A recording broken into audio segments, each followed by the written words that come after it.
Hi, you're listening to Book Chat with author Vivian E. Moore.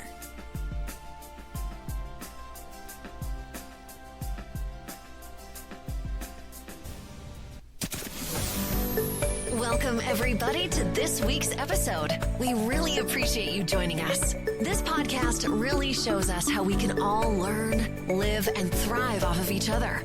By sharing our knowledge through our conversations, we will impart some knowledge whilst learning ourselves how to progress even further. Here is your host.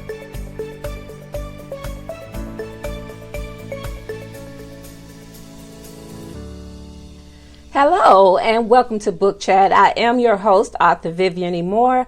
I hope everyone had a great week and I hope you're having an even better weekend. All right, we're going to get straight to today's show.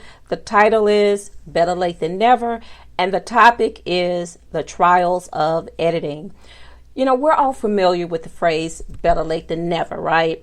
It's a reassuring sentiment, okay? That suggests it's better to accomplish something late than not at all. But in the writing world, authors know that time is money. And even when those deadlines loom and then the pressure to produce high quality work is heavy, we know that we still have to put our best foot forward, right? So we know that editing sometimes can be like a double-edged sword. And what I mean by that is that, you know, just picture a surgeon that's in surgery and they have the scalpel. Well, they know that whatever they're removing from that patient's body, that part of it may need to be edited. But then there's another part that's good. And sometimes to make it better, you have to edit a little bit of that as well. So editing is such a crucial part of the writing process as well. And it's where the magic happens. Okay, so, you know, it can transform a rough draft into a polished piece that is ready for the readers. And that's the goal. So where it also can be challenging for many writers, it can be their greatest challenge when it comes to the meticulous process and those editing demands, you know, that includes time and often more than initially anticipated. All right. So we know that can lead to significant time crunches, especially for those that are juggling multiple projects. Me, I have my hand up, or just working under tight deadlines. And that can be anyone. So we know that time is money. So we're going to talk about the time money paradox, if you will. So in a professional writing and publishing world, sticking to deadlines is non-negotiable. All right. You cannot budge on that. They won't budge on that because, you know, they've given you an exact amount of time to get this book completed. And if you don't get it finished when that deadline is looming, then that's money coming out of the publisher's pocket as well as yours. So we know that delays can have many financial repercussions, especially if you're a novelist that's working with a publishing house. Okay, if you're an independent publisher, then you set your own deadlines. But you know, this can also apply to a journalist that's meeting a print deadline, or a content writer that's producing, you know, timely blog posts. You know, most posts or bloggers out there, they get paid for what they post. Okay, so that means that they have to meet deadlines. Otherwise, they're not going to get paid, at least for that post or that week's post or that month's post or however often they're making those posts. But we know that missed deadlines can lead to lost contracts, and we don't want that to happen. They can also lead to delayed payments.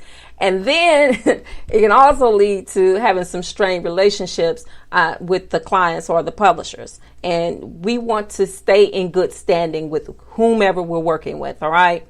So we know that, you know, rushing the editing process to meet a deadline, we know that can affect the quality of the work, and we don't ever want that to happen. So, you know, haste makes waste, and there is so much truth to that. For those few words, that is so vital to taking your time, even if you are at a deadline, you don't ever want to rush it. Don't ever rush the process because it's not going to be good in the end.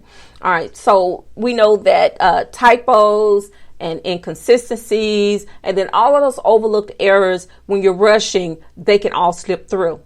You can miss it because you're rushing. You're not reading every single line. You're just paraphrasing, if you will, and just moving on to the next paragraph and not really going through that whole paragraph like you should do. So, and then you may not think that it's a big deal, but it is, because it can detract from the professionalism and then the readability of that final piece. And that's where the paradox lies. Okay. So the need to balance those timely deliveries with those high standards of quality, that's something that the reader and the client expects. You should not want to give them less. You should also want to give them more if you can. So let's talk about a few strategies for effective editing. So we know that to navigate the trials of editing without falling victim to the time money paradox, we need to consider a few things. So I have a few strategies for you that I want to share if you're willing to listen to them. So here they are. So the first one is you need to set realistic deadlines. Okay. So whenever you're planning a project, you need to make sure that you allocate enough time for each stage of that project. And that includes a generous amount of time for editing. All right. Because that to me is so crucial. The editing process is so crucial. So, but you need to be realistic about it as well. Because sometimes you really don't know how long the editing process will take, but you don't want to rush through it when you are getting close to that deadline. So you need to make sure that you are setting some realistic deadlines for what you need to get done. So even if you have to break it down, now this is step number 2. If you have to break it down, and what I mean by that is to divide the editing process into manageable stages. First, you need to focus on the structural edits, okay, and then you can move on to those finer details. So it will make tackling those edits in stages a more manageable process, and then it will be less overwhelming, and then it will be more efficient, because we know how writing sometimes can feel overwhelming, but the editing process is truly overwhelming because you are working under more strict guidelines then, and editing is not something that you can rush through. It is something that you have to take your time doing because it is so crucial. It is like the last stages of the writing process. Maybe you wrote the book in a month, but you don't want to try to get that book edited in a month. Okay. So number 3 is to seek feedback early. Well, that may involve getting some beta readers or editors, on the project early. And that early feedback, it can highlight any major issue that you have before you're really deep into the final points of that editing process. Okay. So what you want to do is to save time and money in the long run. All right. So number 4 is using some editing tools, and you need to use them wisely. So there are so many different type of editing tools available now. I mean, it's just a list from A to Z of how many software editing tools that exist right about now. So, but you need to use those editing tools and the software. You need to be wise with the ones that you select, okay? Because depending on the quality of the editing software, that really has a major effect on the total editing process if you're relying on those software tools to help you with editing. Now, the editing software is good, but especially for catching basic errors, because it's designed to do that, but it will never replace a human editor, because software cannot even touch the nuance of any human editor. So you need someone that is alive, that is breathing, that has emotions, to to do the final editing in the end. Okay. So, and it can also speed up the process, by handling those routine checks. And I'm talking about the software tools that can do that for you, because they're real good in doing catching typos and punctuation errors and things of that nature, but you still need a human in the end to get it really done for you.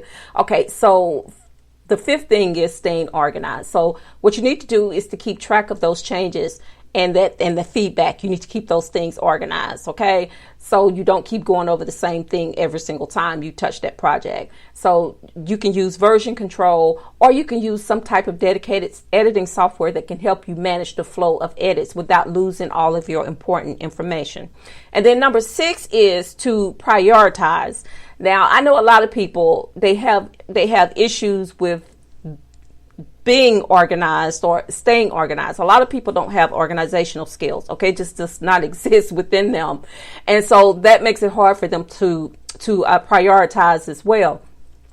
But, but if time is not on your side, okay, so that means that now you're at the critical point. So what you need to do is to learn how to prioritize all of those crucial parts of the editing process that can impact the clarity and then the coherence of your work overall. Okay, so in other words, you don't want to make edits that is going to change everything within that storyline because you cut something out that was vital. So you need to prioritize what you're doing. And sometimes, it may involve making some really impactful and improvements in the time available. So, if you're short on time and you need to make some heroic changes, then you need to get to it. So, I hope that these steps that I've given you will actually help you to have a good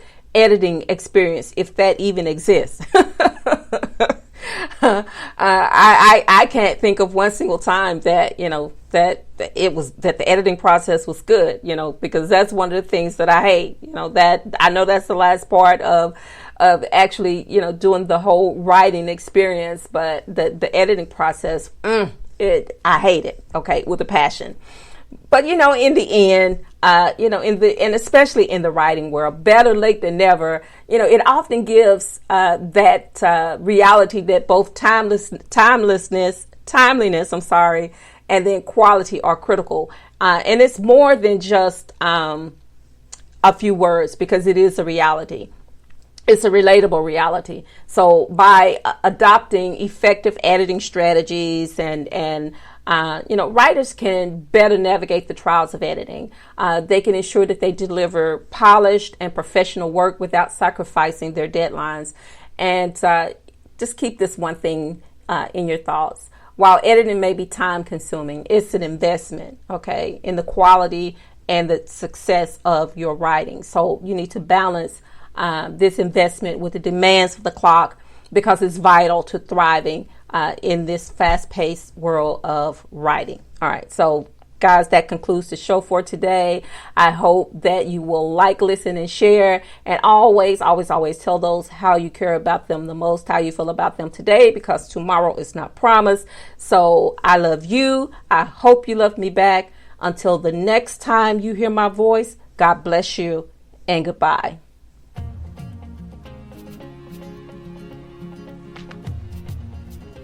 Loved what you've heard on this week's episode? Well, the answer is simple. It would mean the world to us if you could head over to iTunes and leave us a 5-star review and feedback. Spreading the word really is the best way to grow our podcast and achieve even greater things. Thank you.